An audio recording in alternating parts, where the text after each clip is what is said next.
బీజేపీతో బీఆర్ఎస్ దోస్తి, కేసీఆర్ ఢిల్లీ టార్గెట్ ఇదేనా? నమస్తే. తెలంగాణలో బీజేపీతో బీఆర్ఎస్ పార్టీ పొత్తు పెట్టుకుంటుందనే టాక్ బలంగా వినిపిస్తోంది. ఈ నేపథ్యంలో కేసీఆర్ ఢిల్లీ పర్యటన ప్రాధాన్యత సంతరించుకుంది. ఢిల్లీ పర్యటనలో కేసీఆర్ ఎవరిని కలుస్తారనే విషయం స్పష్టత లేదు. ఇదే సమయంలో తెలంగాణలో రేవంత్ రెడ్డి ప్రభుత్వం కేసీఆర్ హయాంలో నిర్మించిన కాళేశ్వరం ప్రాజెక్టు అక్రమాలను వెలుగులోకి తెస్తోంది. కాళేశ్వరం ప్రాజెక్టు అవినీతిలో భాగస్వామ్యం ఉన్న ఏ ఒక్కరిని వదలబోమని సీఎం రేవంత్ రెడ్డి తేల్చి చెబుతున్నారు. ఈ నేపథ్యంలోనే బీఆర్ఎస్ అధినేత వ్యూహాత్మకంగా మోదీకి చేరువ అవుతున్నారనే వాదన వినిపిస్తోంది. బీజేపీ తోడైతే పార్లమెంటు ఎన్నికల్లో అత్యధిక స్థానాల్లో విజయం సాధించవచ్చనే ఆలోచనతో ఉన్నారని తెలుస్తోంది. ఆ విషయంలో బీజేపీ పెద్దలను కేసీఆర్ కలుస్తారని ప్రచారం జరుగుతోంది.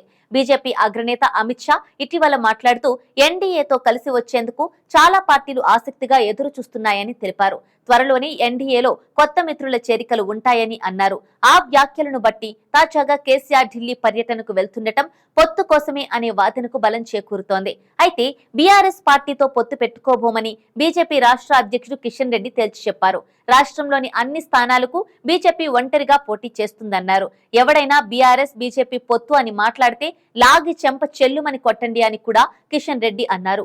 బీఆర్ఎస్ తో బీజేపీ పొత్తు అనే దుష్ప్రచారాన్ని నమ్మకండి అని విజ్ఞప్తి చేశారు.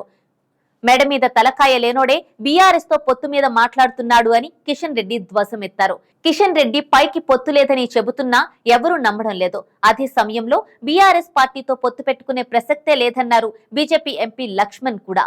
తెలంగాణలో మొత్తం 17 స్థానాల్లో పోటీ చేస్తామని, 10కి పైగా స్థానాల్లో బీజేపీ గెలుస్తుందని ఎంపీ లక్ష్మణ్ ధీమా వ్యక్తం చేశారు.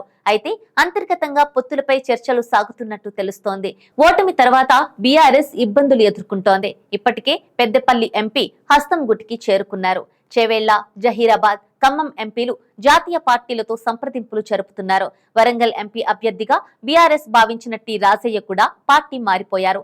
చేవేళ్లలో సిట్టింగ్ ఎంపీ రంజిత్ రెడ్డి కాంగ్రెస్ తరపున పోటీ చేసేందుకు ప్రయత్నించారని మాజీ మంత్రి మల్లారెడ్డి ప్రకటించారు.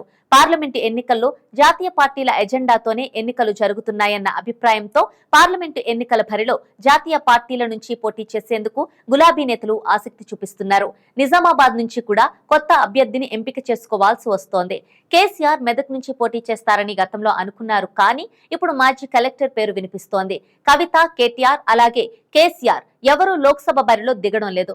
ఒకవేళ బీజేపీతో పొత్తు ఉంటే క్యాడర్లో, నాయకుల్లో జోష్ వస్తుందని బీఆర్ఎస్ నాయకత్వం భావిస్తోంది. అలాగే బీజేపీకి లోక్సభ ఎన్నికలు కీలకం కావడం, 400 టార్గెట్ పెట్టుకోవడంతో గులాబీ పార్టీతో జత కడితే మరిన్ని సీట్లు వస్తాయని ఆ పార్టీ కూడా భావించవచ్చు. ఇక బీజేపీ నేతలు పొత్తు లేదని చెబుతున్నా బీఆర్ఎస్ గట్టిగా రివర్స్ కౌంటర్ ఇవ్వడం లేదు. పొత్తుల కోసం బీఆర్ఎస్ గట్టి ప్రయత్నాలు చేస్తోందని బీజేపీ నేతలు అంటున్నారు. బీజేపీ హైకమాండ్ కు ప్రతిపాదనలు వెళ్లాయని, ఆ ప్రతిపాదనలపై అంతర్గత చర్చ కూడా జరిగిందని చెబుతున్నారు. కానీ రాష్ట్ర ముఖ్య నేతల నుంచి వ్యతిరేకత వచ్చిందని చెబుతున్నారు. అయితే కేసీఆర్ మాత్రం పొత్తులు పెట్టుకోవాలన్న ఆలోచనలో ఉన్నారంటున్నారు. బీఆర్ఎస్ బీజేపీ పొత్తులు పెట్టుకుంటే కాంగ్రెస్ పార్టీకి ఇబ్బందికరమని, బీఆర్ఎస్ కూడా బీజేపీతో కలిసి మెజారిటీ లోక్సభ సీట్లు గెలుచుకొని ఎన్నికల తర్వాత కాంగ్రెస్ ప్రభుత్వాన్ని టార్గెట్ చేయొచ్చని కేసీఆర్ భావిస్తున్నారంటున్నారు.